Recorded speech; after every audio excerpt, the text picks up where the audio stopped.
وبالنسبه بقى للشاي، انا شفت فحم، هو في شاي الشاي ده بيتعمل على الفحم؟ انا من قديم الازل يعني 36 سنه هنا بشتغل على الفحم. عم عطيه، معلش كنت عايزه اعرف من حضرتك شويه تفاصيل كده اتفضلي. عن المكان. يعني حمام كليوباترا عاده الناس بتجي عشان تتصور مجرد بس على الصخور، هل حمام في حاجه كليوباترا ده مميزه فيه؟ مزار اثري سياحي تمام. عالمي. هل فعلا كليوباترا كانت بتدخل هنا؟ بيقولوا كده اللي درسوا التاريخ، معلش. وعندنا جذب سياحي جميل جدا، لان مطروح دي حتى المياه بتاعتها فيروزيه، طبيعي. والرمال والحاجه يعني جميله جدا. ترد الروح فعلا. ايوه، ما نقولكش عشان انا من مطروح يعني بيبقى انا من اهالي مطروح وبمجد مطروح، بحب مطروح وبعشق مطروح وده مزار تشتهر فيه مدينه مطروح، يعني يمكن ده وعجيبه.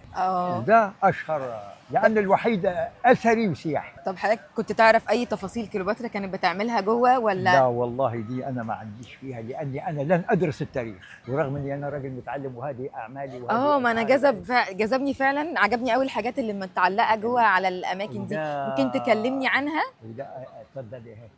وده النشيد بتاع مصر برضه في الاخر. نشيد مصر. اخدت بالي منه.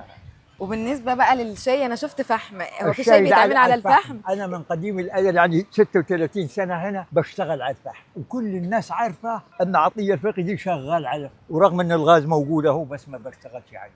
ليه حضرتك بتعمل الشاي بالفحم؟ حاجه اللي على الفحم تكون هاديه، حتى الطعام له طعم، يعني له طعم بيختلف، لان الغاز ده بيشعوط الحاجه، يعني يمكن بيسويها يعني قبل المده، لكن دي تدريجيه، يعني حتى شوف، حتى تلاقي برا كده ايه حاجه كده، والثاني ده ايه بيطبخ الشاي وبيتركن يزرد، اسمه الزردة.